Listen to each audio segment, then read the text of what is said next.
ভিডিওটা যারা প্রথমবার দেখছেন তাদেরকে ওয়েলকাম। আমরা প্লেট অন দ্য ফিল্ডস, বাংলার প্রথম ট্রাভেল এবং ফুড শো। ঘুরতে ঘুরতে খাওয়া আর খেতে খেতে ঘোরা আমাদের ট্যাগলাইন। আমরা বিভিন্ন অফবিট জায়গায় ঘুরে বেড়ানোর আইডিয়া দিই এবং সঙ্গে থাকে খাবার দাবারের সুলুক সন্ধান। তাই দেরি না করে এখনই চ্যানেলটা সাবস্ক্রাইব করে ফেলুন। কোচবিহার শহর আর রাসমেলা দেখার পর এই এপিসোডে আমরা চলে যাব জলদাপাড়ায় জঙ্গল সাফারি করতে। সঙ্গে থাকবে এখানে এক রাত দুদিন কাটানোর মতো ডেটোরিং এর ডিটেল। এপিসোড মিস করতে না চাইলে ওপরে দেওয়া লিংকে ক্লিক করুন, তাহলে পেয়ে যাবেন কোচবিহার আর রাসমেলার ভিডিও। তাহলে লেটস বিগিন টুডে স্টোরি।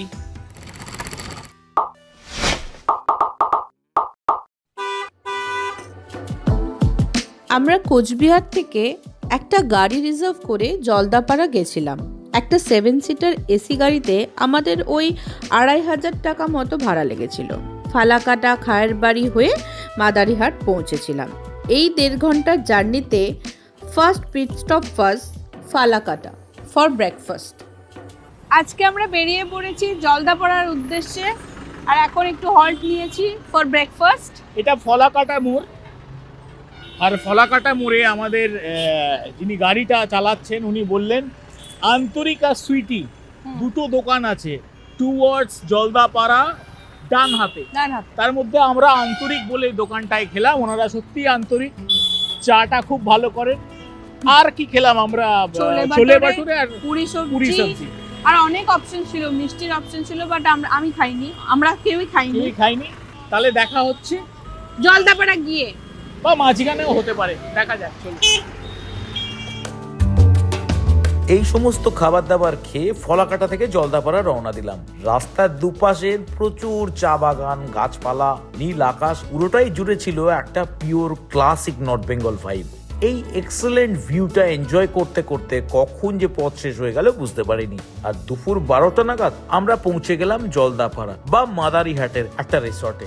আমাদের স্টে ছিল জঙ্গলের ভেতরে একটা রিসর্টে। তবে প্রপার্টি বুক করার আগে অবশ্যই দেখে নেবেন সাফারি গেট থেকে ডিস্টেন্স কতটা। এটা কিন্তু খুব প্র্যাকটিক্যাল ব্যাপার। সব হোটেলই আপনাকে গেট পর্যন্ত, মানে সাফারি গেট পর্যন্ত ড্রপ করে দেবে, কিন্তু সেটা চার্জেবল। তাই আগে থেকেই কনফার্ম করে নেওয়াটা বুদ্ধিমানের কাজ। ফাইনালি জলদাপাড়ার জিপ সাফারিতে আমরা ঘুরবো আর পুরো জঙ্গলটা ঘুরে ঘুরে দেখবো। জিপ সাফারি ডিটেল কিভাবে বুক করতে হয়, কি কি ডকুমেন্টস লাগে, সেই ব্যাপারেও গল্প করব আপনাদের সাথে। আপাতত খুব এক্সাইটেড, প্রচন্ড।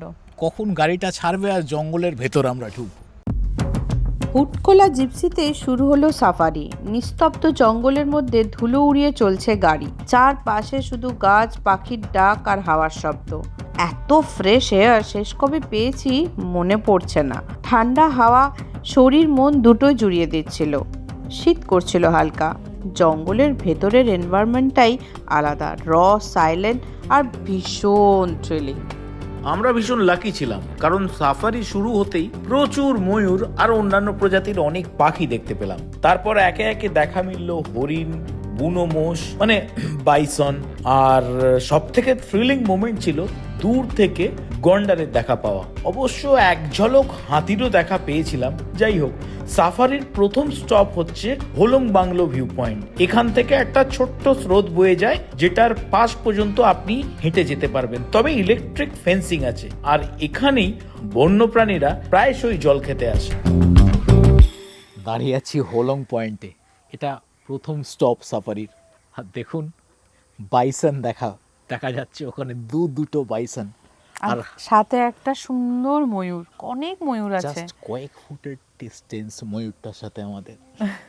থ্রিলিং দারুণ। আর সুন্দর এই নদীটা বয়ে যাচ্ছে, পাথরগুলো পর্যন্ত দেখা যাচ্ছে, খুব সুন্দর। আর আস্তে আস্তে কথা বলতে ইচ্ছাই করছে না, যদি ডিস্টার্ব হয়ে যায় ময়ূরটার, যদি বাইসনটা চলে যায়। জঙ্গলের এই আওয়াজটাই খুব থ্রিলিং। একটা গন্ধ আছে, জঙ্গলের একটা নিজস্ব গন্ধ আছে। ওইখানেও একটা ময়ূর আছে, দেখ। আরে বাহ, দারুণ।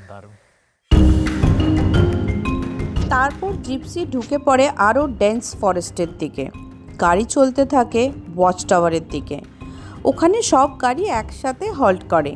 কিছুক্ষণ ল্যান্ডস্কেপ অবজার্ভ, ছবি, প্রাণ ভরে নিঃশ্বাস নেওয়া, তারপর ধীরে ধীরে রিটার্ন জার্নি। এটা কোনো জু এক্সপিরিয়েন্স না, এটা একটা কন্ট্রোলড ওয়াইল্ড সাফারি, যেখানে নেচার নিজের মতোই থাকে আর আমরা শুধুমাত্র ভিজিটার। সাফারি হওয়ার পর সামান্য কিছু কাজ থাকে, যেরকম রেজিস্টারে, চেক আউট রেজিস্টারে আপনার নাম, ফোন নাম্বার আপনাকে আরেকবার লিখতে হতে পারে বা লিখতে হয়, এটাই নিয়ম, যার নামে সাফারিটা বুক থাকে।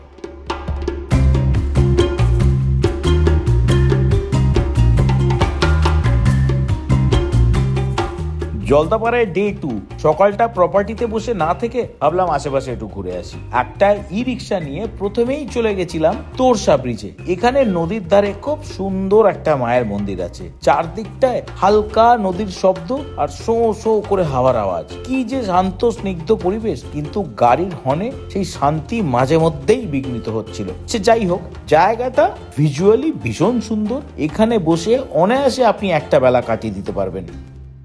এই জায়গাটা হচ্ছে তোরসা রিভার ব্রিজ। একটা মেসমেরাইজিং ভিউর সামনে আমরা দাঁড়িয়ে আছি।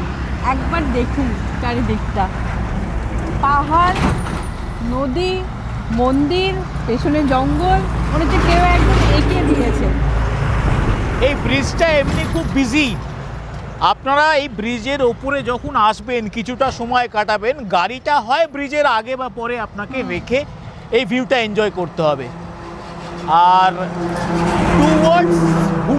টুয়ার্ডস ভুটান ডান দিকটা কিন্তু জলদাপাড়া অভয়ারণ্য, এবং এই জায়গাটা আগে মোটামুটি একটা ছোটোখাটো তৃণভূমি ছিল। সমস্ত জন্তু জানোয়াররা এখানেই আসতো, তাদের বিকালে জল খাওয়া বা সকালে জল খাওয়ার ব্যাপারটা এখান থেকে দেখা যেত। কিন্তু বন্যায় এই ভ্যালিটা পুরোটা তছনছ হয়ে গেছে। আবার আস্তে আস্তে একটু একটু করে সবুজ হচ্ছে, একদম হয়েই যাবে, সবকিছু স্বাভাবিক হচ্ছে, স্বাভাবিক হয়েই গেছে, আরো হয়ে যাবে। এক কাপ চায় আমি তোমাকে চাই, এক কাপ না লক্ষ লক্ষ কাপ চায়ের ব্যবস্থা আছে, তাও আবার জলদাপাড়ায়। Yes, Jaldapara. Welcome to Jaldapara. এই ট্রিপের একটা মেমোরেবল সাইট ভিজিট ছিল হান্টাপাড়া টি গার্ডেন ঘোরা। আমরা লিটারেলি খুশিতে পাগল হয়ে গেছিলাম। নভেম্বর মাসের শেষ সপ্তাহে পুরো বাগানটাই ভর্তি ছিল টাটকা সবুজ চা গাছে। আর এখানে এসে দেখলাম সমস্ত মহিলা কর্মীরাই পিঠে করে চা পাতা প্লাগ করে এনে একটা জায়গায় ডাম্প করছেন। সেখান থেকে সেগুলো মিনি ট্রাকে লোড হয়ে হয়তো কোনো গোডাউন বা আশেপাশের ফ্যাক্টরির উদ্দেশ্যে যাচ্ছিল। চা আমরা কাপে দেখি, কিন্তু এখানে এসে বোঝা যায় যে সেই এক কাপ চায়ের পেছনে কত মানুষের পরিশ্রম লুকিয়ে আছে। জলদাপাড়া মানে শুধু জঙ্গল সাফারি নয়, ছোট ছোট গ্রাম আছে, নদী আছে, কি সুন্দর চা বাগান আছে একটা। আপনারা সবটা ঘুরে দেখবেন। মানে আপনি অনায়াসে যদি নিরিবিলি তো ডেফিনেটলি অফবিট কাটাতে চান, উত্তরবঙ্গ অফবিট, জলদাপাড়া কিন্তু আপনার জন্য পারফেক্ট জায়গা। এখানে স্টে প্রচুর আছে, বিভিন্ন বাজেটের আছে। হয়তো বিশেষ কিছু করার নেই সাফারি বাদ দিয়ে, যেটা করার আছে এরকম ডে ট্যুরিং। আমরাই যেমন এখন দাঁড়িয়ে আছি, এই পাড়াটার নাম কি বলবো? হান্টাপাড়া। এরকম প্রচুর ছোট ছোট চা বাগান আছে, যেগুলো অনায়াসে হেঁটে ঘুরে দেখতে পারবেন, লোকজনের সাথে গল্পও করতে পারবেন। হ্যাঁ, চা পাতা কিন্তু কেনা যায় না এখান থেকে, প্রসেসিং ইউনিট এখানে নেই। আর তারপর ভুটান বর্ডারটা কাছে, যদি আপনারা ভোটার আইডি কার্ডটা ক্যারি করেন সঙ্গে, তাহলে কিন্তু আপনারা ইচ্ছা করলে ভুটানও ঘুরে নিতে পারেন এই জলদাপাড়া থেকে। দেখুন, জলদাপাড়া ঘুরতে এসে যেটা বুঝলাম, কোনো একটা জায়গায় ঘুরতে আসা মানে শুধু আইটেনারিজ বা এক্সপ্লোর করা নয়, মাঝে মাঝে একটু থেমে নিঃশ্বাস নেওয়াটাও দরকার। আর কিছুক্ষণ পরেই আমাদের ফেরার ট্রেন। তাই শেষবারের মতো জলদাপাড়ার দিকে তাকিয়ে মনে হলো এই জঙ্গলটা শুধু চোখে দেখিনি, মনের মধ্যেও গেঁথে নিয়েছি।